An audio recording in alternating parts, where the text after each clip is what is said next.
Good evening. Good to see everyone this evening. Hope you've had a good week. We kind of got to this point in Samuel where the ark is captured by the Philistines, and that's a really big thing for God to allow that to happen. And I know that you can kind of put that a lot of different ways, but God allowed that to happen. God allowed that ark to be taken. God allowed Israel to be stripped of the one thing that they cherished the most about God. He allowed it to be carried off into the hands of the enemy. You know, the ark was more than just a piece of wood, right? It was symbolic of a lot of things. It was symbolic of God's mercy, the mercy seat, the cherubims above that. It was symbolic of God's covenant, had the stones in it that Moses carried down.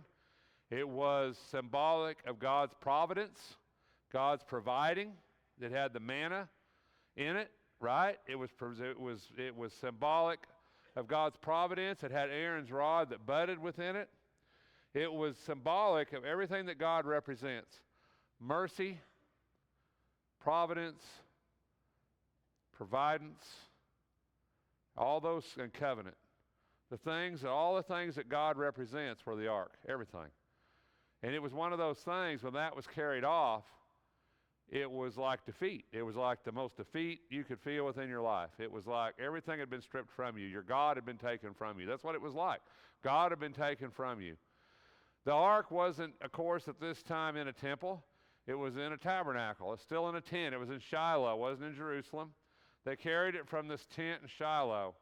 And in this courtyard is where the sacrifices took place. The table of shewbread, the lampstand, the altar of incense, all the things that are in the outer court. That's where you came to make your sacrifice. That's where the people came to meet God. That's kind of foreign to us, isn't it? We don't think of God that way. We think that God is always close, which it says He is, always near to us. But they didn't think like that.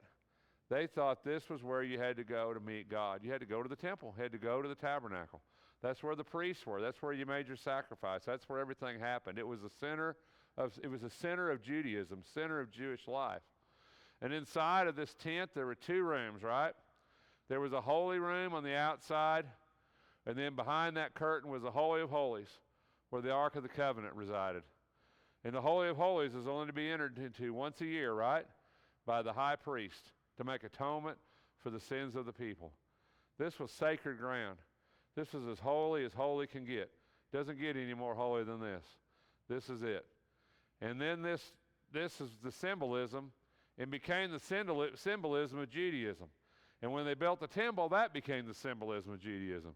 When Jesus went up on the Temple Mount in Matthew, and He looked down on the structures, and they were so proud. You know, you kind of got to read between the lines in that, but they were so proud of that temple.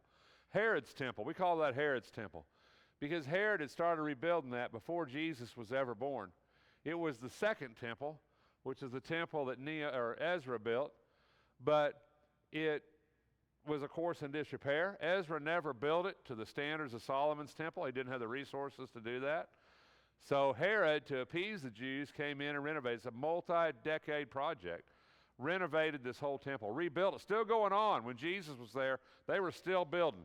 It was still getting finished. Wasn't finished till about 20 years after Jesus was hung on the cross. But it was Herod's temple. They were so proud of it.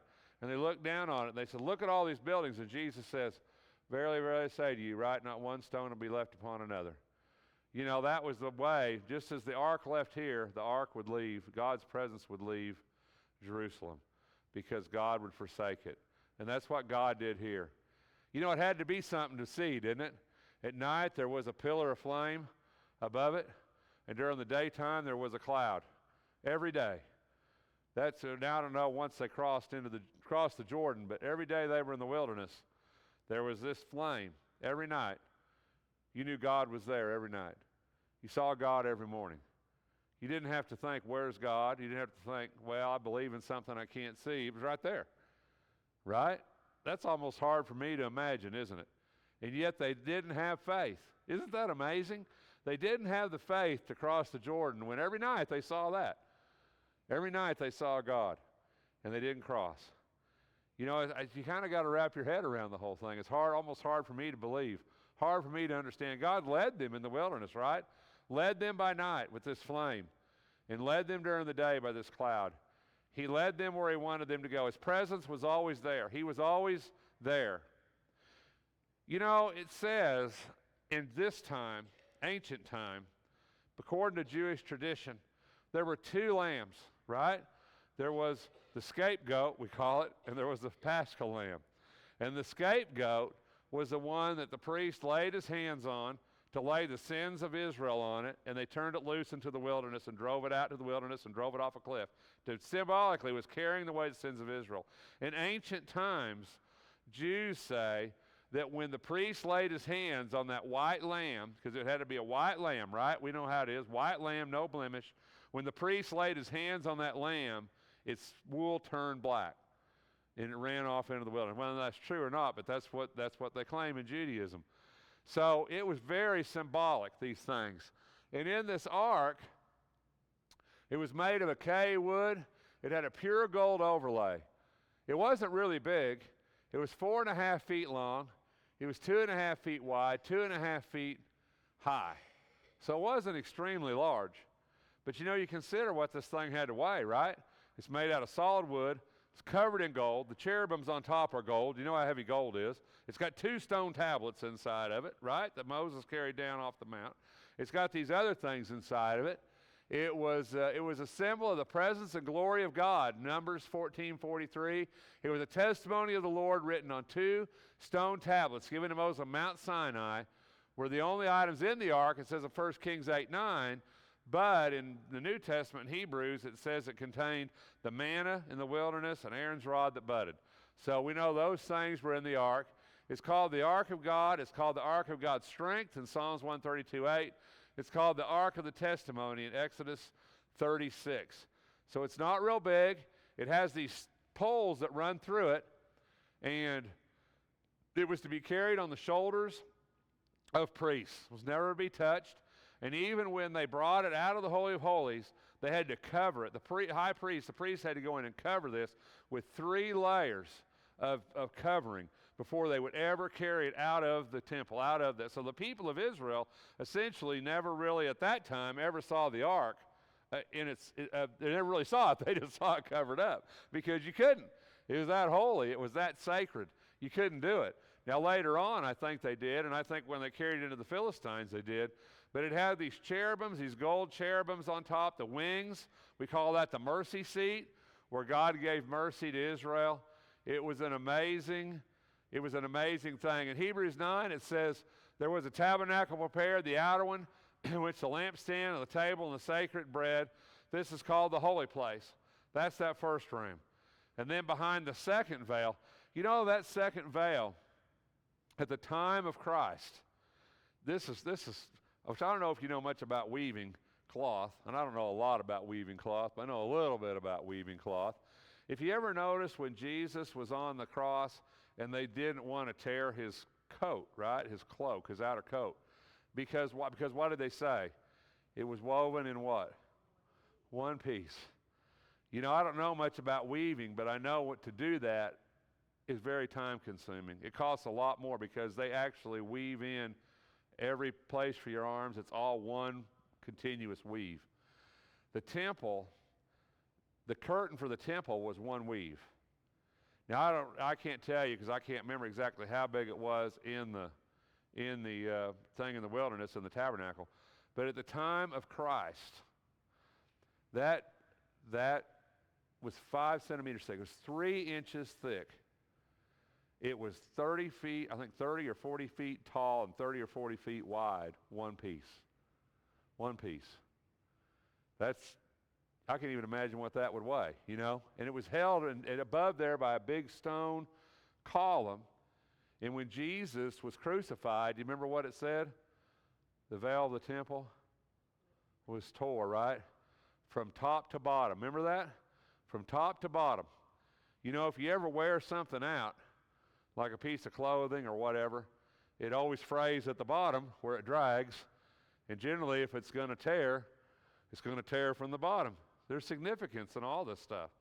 But that thing was 3 inches thick, and it tore in from top to bottom when Jesus was hung on the cross. I can't imagine the force. Can you? To tear a solid woven 3-inch thick piece of fabric in 2 pieces. I can't imagine. Can't even imagine. John's a fireman. Them hoses are woven. Try to pull a fire hose in 2. Try to pull a 3-inch thick fire hose in 2. See how that works out for you. You can't hardly do it, can you? No. Unbelievable. Unbelievable. And it says behind the second veil, there's a Holy of Holies having a golden altar of incense, the Ark of the Covenant covered on all sides with gold, in which there was a golden jar holding manna, and Aaron's rod which budded, and the tables of the covenant, and above it were the cherubim of glory overshadowing the mercy seat. But of these things we cannot now speak in detail. That thing could catch a penny on eBay, wouldn't it? Yeah, I mean, that's amazing, isn't it? Unbelievable. And God told them how to do it. God told them how to build it. It was the very presence of God in the company of Israel. I'm not going, Shan. Oh, there. Now, the duties of the sons of Gershom. Now, this is something that we don't talk about much, and I hope you find this interesting, but to me, this is very interesting. Because we always think of the tribe of Levi. We always hear that. And the priests are of the tribe of Levi. And Aaron's of the tribe of Levi. And high priests are of Aaron's lineage. And we all know that. But you got to remember, this is a tribe. This is thousands and thousands of people, right? And so if you remember in the New Testament when Jesus goes and Zechariah and Elizabeth, remember that? And it says it's his time for duty. Because they rotated in and out.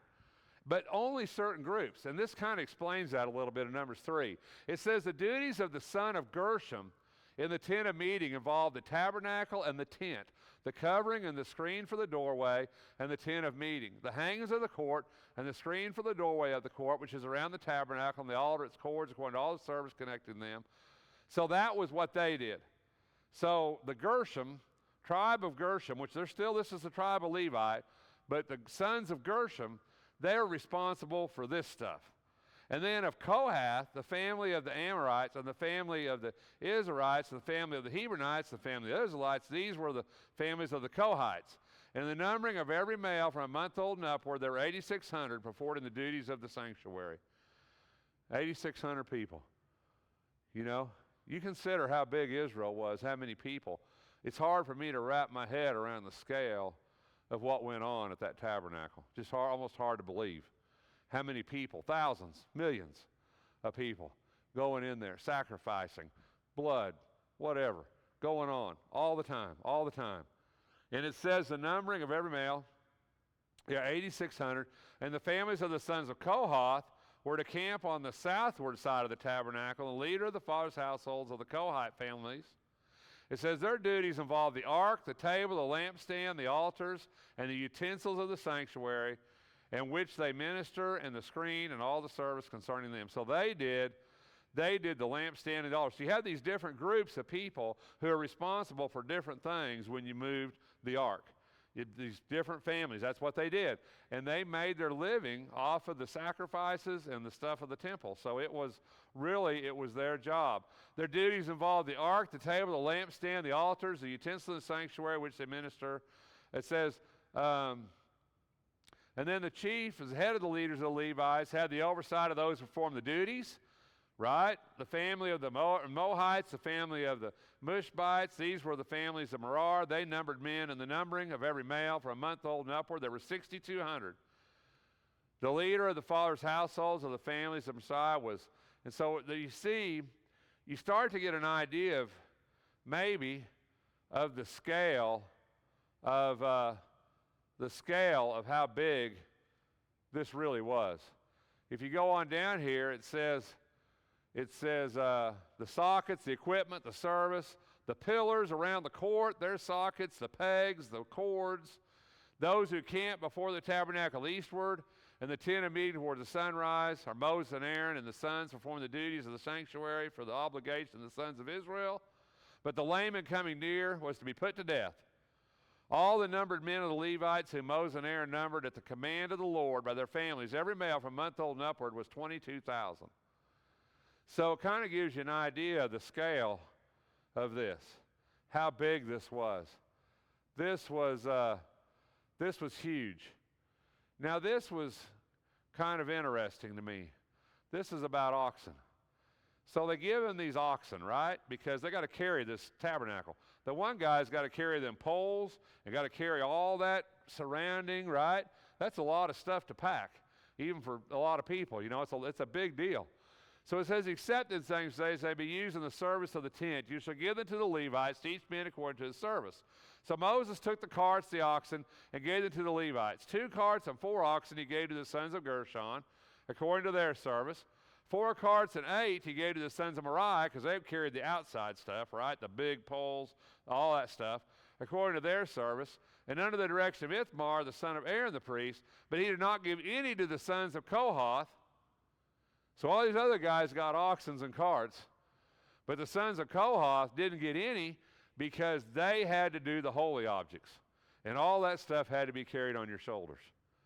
So those guys didn't get any of the oxen and any of the carts because that stuff inside of there was so holy that you couldn't carry it on a cart. And this kind of give you a little insight when we get to Uzzah. So that kind of gives you an idea of this scale of this, of what all is going on. So they take the ark, they carry it into battle. They get defeated, which doesn't ever happen when you got the ark, but God wanted it to happen. They were defeated, the ark was took, the Philistines took it. But guess what? It's still holy, right? You can't make it unholy just because they took it. So they took it and they put it beside their god, Dagon. And when the Ashdodites rose early the next morning, Dagon had fallen on his face to the ground before the ark of the Lord. So they took Dagon and set him in the place again, but when they arose early the next morning, behold, Dagon had fallen on his face to the ground before the ark of the Lord, and the head, Dagon, and both the palms of his hands were cut off at the threshold. Only the trunk was left to him. Therefore, neither the priests of Dagon nor all who enter Dagon's house tread on the threshold of Dagon and Ashdod to this day. So even though they took it, they put it in the temple of their god, they carried it into their god, but guess what? You can't do that because it's too holy. And when they did that, God responded. Because even though they took it, you still can't take away the fact that it's holy, right? You still can't take away the fact that it matters, that it's still God. It still represents God. You know, we read the Old Testament a lot of times and we think, well, what do you get? What can you get out of this? You know, you say, Rex, I don't know nothing about that. And you got talking about this ark, and we don't know what the ark is, and we know the ninjas got it. Y'all looked that up, right, when you got home. Did anybody look up the ninja ark keepers when you got home? Nobody looked that up? Y'all seriously got to look up the ninja ark keepers. It's really a good read. Anyway, but you say, Rex, what can you learn from this? But you know what you can learn is that when God says something's holy, it's holy. And you can never change that. And I think that's so important for us to understand, because holiness is something we don't think a lot about. I don't think enough about it in my life. Sometimes I just don't. You know, it's funny, when I was growing up as a child and they'd haul me off to the cathedral, you know, everything in there was holy this, holy that, you know. Sanctuary was holy, you know. This was holy. There were bones on the altar. That was holy, you know. But you know, when we've moved so far away from kind of that Catholic idea or perspective, and that's okay, but you know, we don't think much about holy, do we? What's holy? What's holy to God? You know, are there things that's still holy to God today? What? The church, right? There's nothing more holy than the church. You know, that's God's people. It's God's place.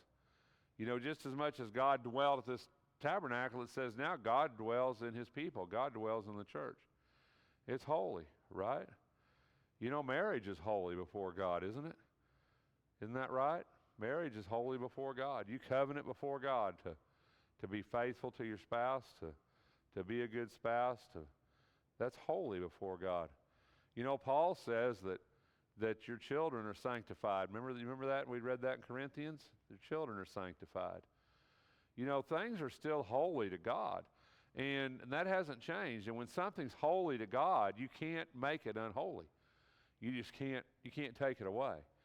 And people say, well, Rex, why is it holy? It's holy because God said it is. I mean, that's the best answer I can give you.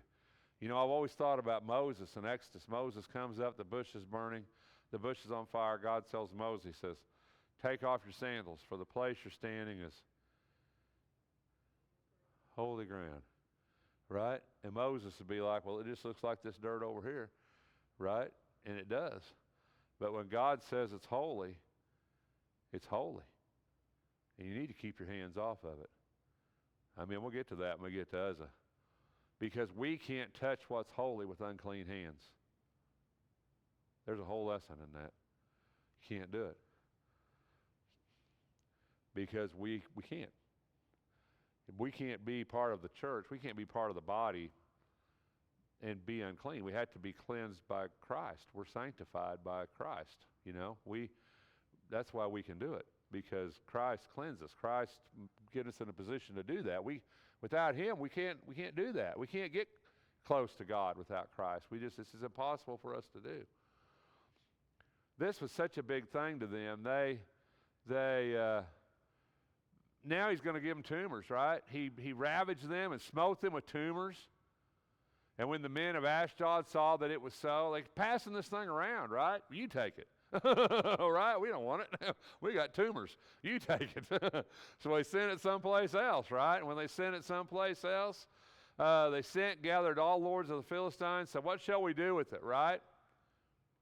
What shall we do with this thing?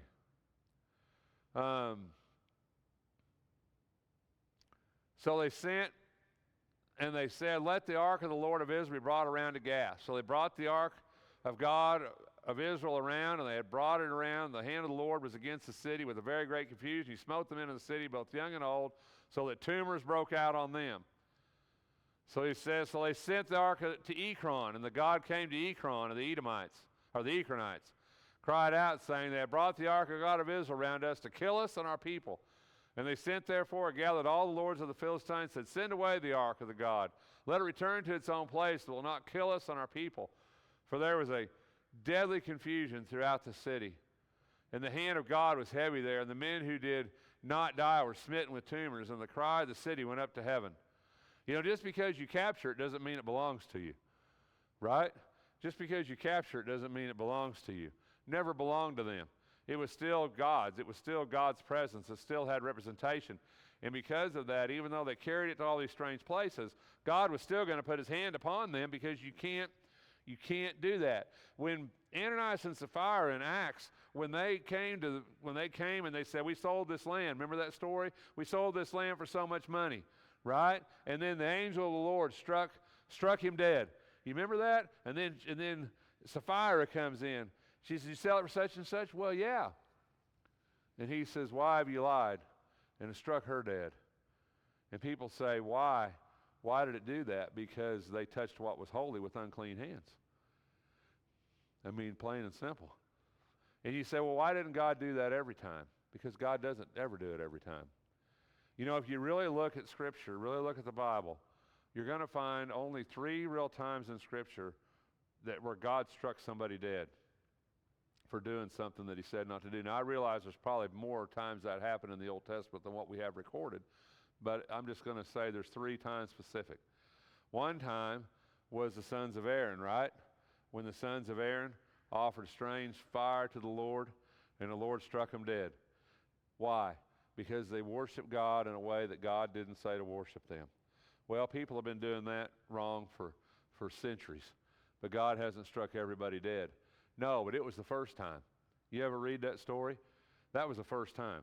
That was the first time they were supposed to do it. Aaron wasn't going to do it. They were going to take over. They were going to do it. And you know what? They messed it up. God struck them dead. You know, I don't know when this thing got carried off to the Philistines. I don't know if it was covered, uncovered. I don't know if they looked inside of it like Ark of the Covenant and it ripped all their flesh off, or if I don't know. You know, I don't know if they touched it or not. I don't know if God allowed them to do that. I don't know. I've had people say, well, no, they couldn't have touched it. God would have struck them dead. Maybe he did. I don't know. We just don't know. But I do know one thing. When this thing's going to go back to Israel, when David's bringing it back to Jerusalem and Uzzah touched it, Uzzah struck dead. Because they're bringing it back to Jerusalem. They're bringing it to the temple. And God says, this thing's holy. You're not going to touch it.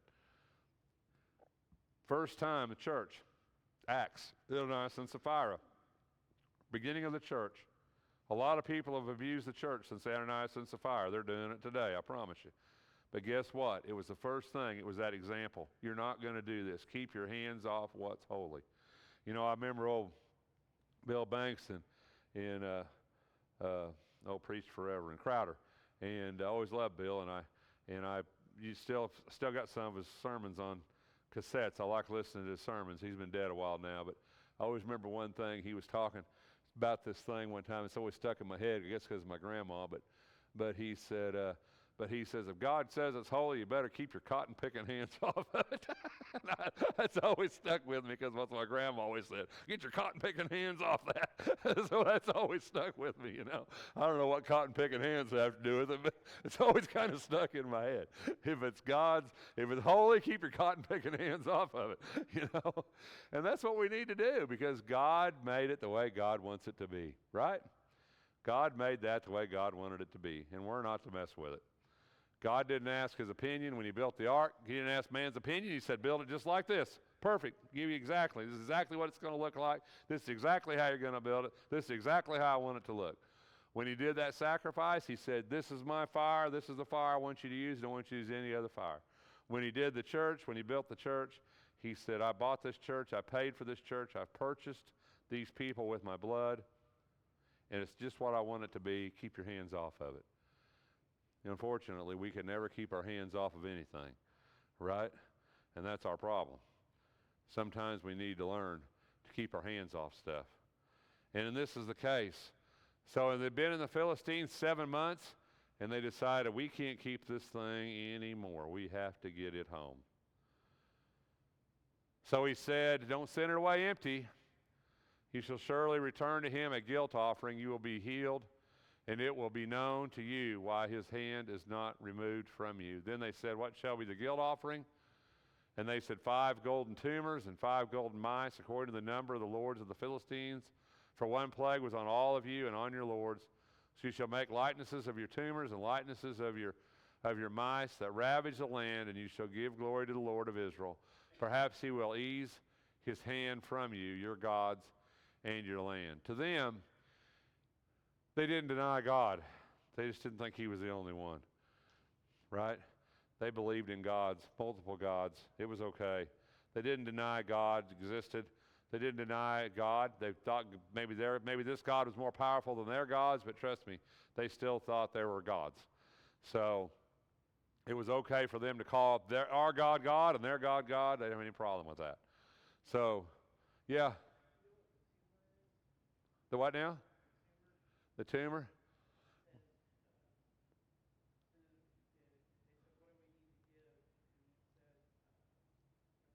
A tumor according to the likeness, yeah, because he struck them with tumors. Yeah, so whatever that tumor looked like, they were supposed to make that out of gold, which I don't know what they look like. I mean, that seems kind of like a weird offering to me, a golden tumor, but I guess it's gold, right? I mean, and golden mice. So, because like I said, they believed in God. They didn't have a problem with that. They just didn't think he was the only one.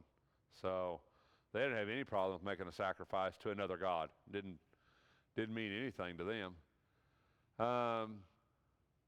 So they want to send it back, right? Prepare a new cart, right? Now we're having problems. See what I'm saying? Why can't we just keep our hand off these things? You know, what difference does it make if it's an old cart or a new cart? Of course, Philistines don't know. I mean, what do they know, right? So, I mean, they're going to put it on this cart. And they're going to take these 2 milch cows that have calves, that have never had a yoke, and they're going to hitch it, and they're going to take their calves away. And their thought is, if the cows still go towards Israel, even though their calves are crying for them, then God's leading it back to Israel. So that's their thought. So that's what they do. They put it on there, and they send it back, right? It said, if not, we will know what it was not his hand that struck us. It happened to us by chance. Then the men did so, and the 2 milch cows, and hitched them to the cart, and shut up their calves at home, which you've all ever had cows. You know those calves are not going to those cows are not going to leave them calves, right? So that was their test. You got to test it. We got to know that it was God, right? It can't just be chance. Maybe it was just chance. Maybe we all just got tumors because it was time to get tumors, right? Or maybe there's a lot of mice because there's just a lot of mice. So we need to make sure it's God. So let's do this test. So let's do this. Shannon, I'm not doing, there I go. So they put the ark of the Lord in the cart with the box, the golden, and the cows took the straight way in the direction, right? So they just took off. They went along the highway, lowing as they went. The idea is they're not even disturbed about them calves back home. Lowing, it didn't turn aside, and they followed them to the border, and the people of Beth Shemesh were reaping their wheat harvest in the valley, and they raised their eyes and saw the ark and were glad to see it. This thing is so powerful. And this is one of those instances where you really see that. You know, it's not, even though you're an Israelite, even though you're a Jew, you still can't violate what God said about this ark. It doesn't give you permission. You can't do it. So they did it, and the Levites took down the ark of the Lord and the box that was with it, which are the articles of God, put them on a large stone, and the men of Beth Shemesh offered burnt offerings and sacrifices that day to the Lord. When the 5 lords of the Philistines saw it, they returned to Ekron.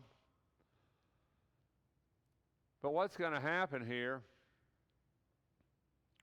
is that once again we can't keep our cotton-picking hands off things, right? The last order was they sent the ark of the Lord as a witness to the field of Joshua, Beth Shemesh. He struck down some of the men of Beth Shemesh because they had looked into the ark. See this? They know better than that. Why do we always think we can get away with stuff with God, you know? Why do we always think? I mean, we do. I mean, especially in our world, right?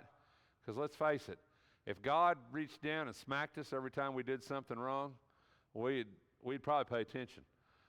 You think? But we kind of sin on credit, right? Because God doesn't reach down and smack us every time we do something wrong. But why do they do this? Why do they think they can get away with this? Why do we think we can get away with doing something that God says don't do? You know, why do we think we're bigger than God? Why we still do? You know, we can't.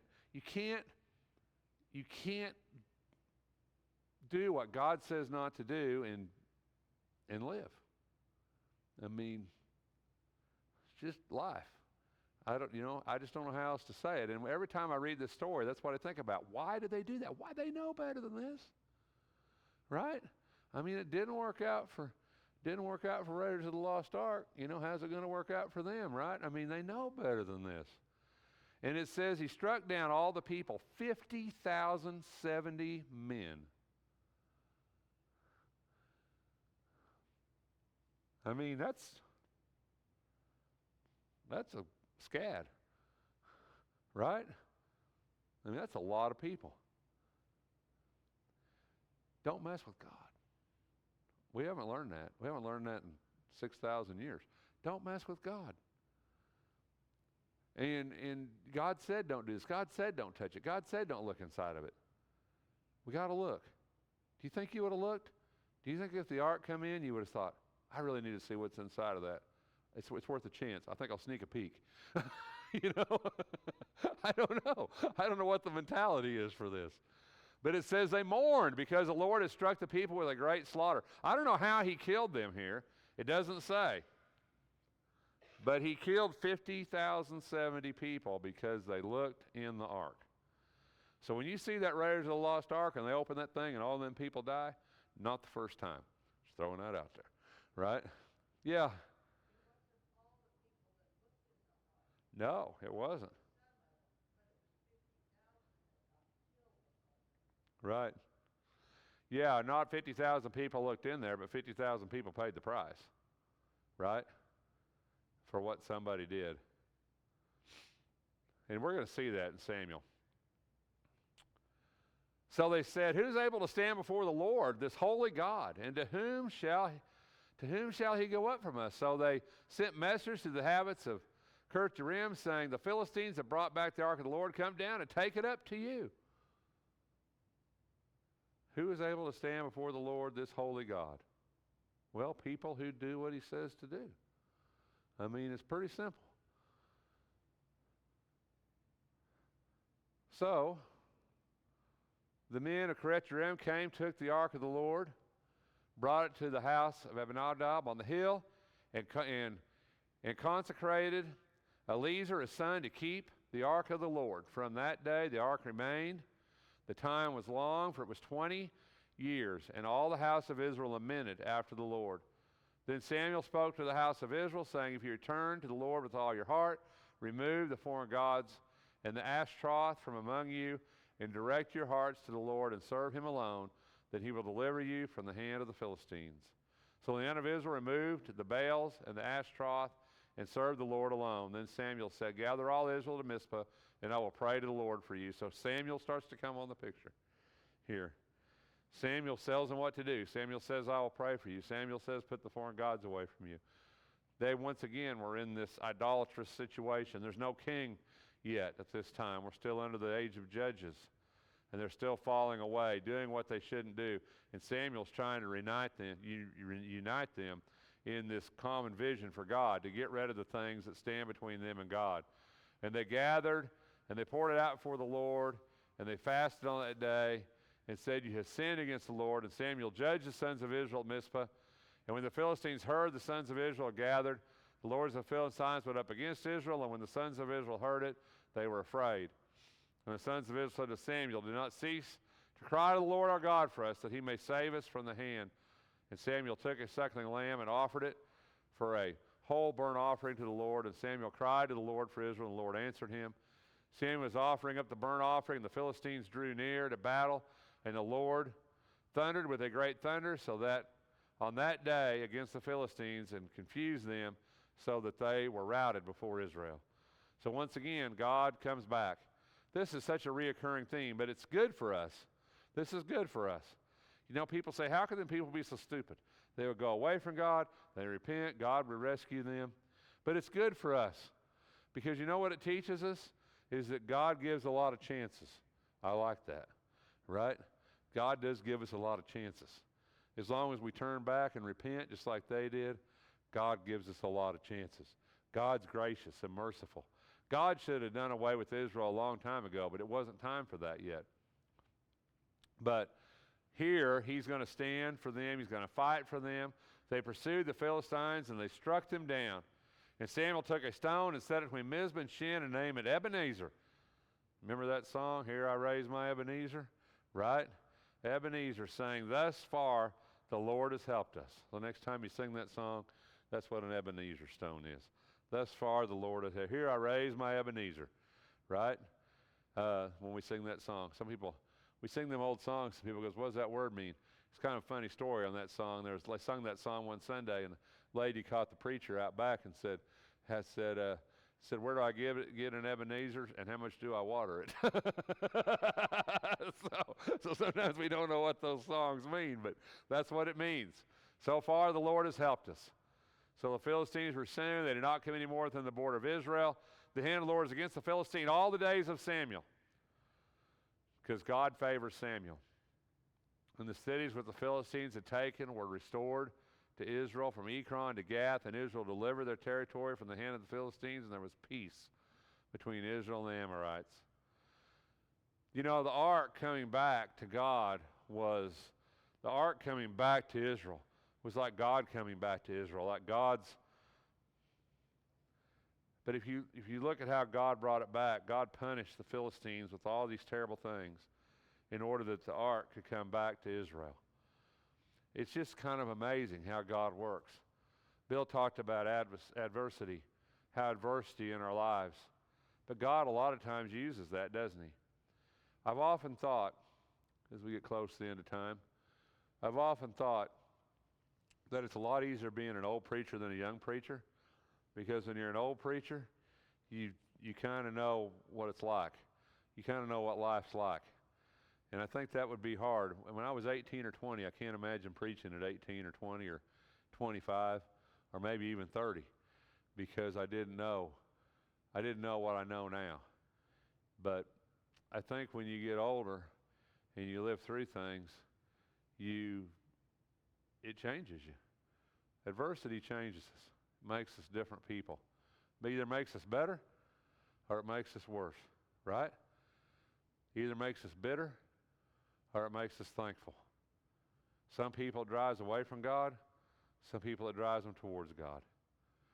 You just have to decide how you're going to deal with what happens to you in life. You know, when you read these Old Testament stories like this, Samuel, Israel, and the Philistines, you know, these lessons, it's the same God. We serve the same God. It's never changed. We serve a God who punishes the unjust and shows mercy to those who follow him. It's never changed. This scenario has never changed. If we come to God, if we follow him, if you draw near to him, if you seek him when he can be found, if you look to him in the adversity in your life, he blesses us. We just have to keep our focus on Christ. Have to keep our focus on God. We have to keep our focus on his church and the things that are important to us. You know, I had kind of a rough week this week in a lot of ways. But you know what? All week long, I just thought if I can just make it to Wednesday night, it's going to be all right. Because when I'm with you and I'm here, everything's all right. Might not be all right when I walk out that door, but right this minute, it's as good as it can get. So I'm glad you're here. I love you. See you Sunday.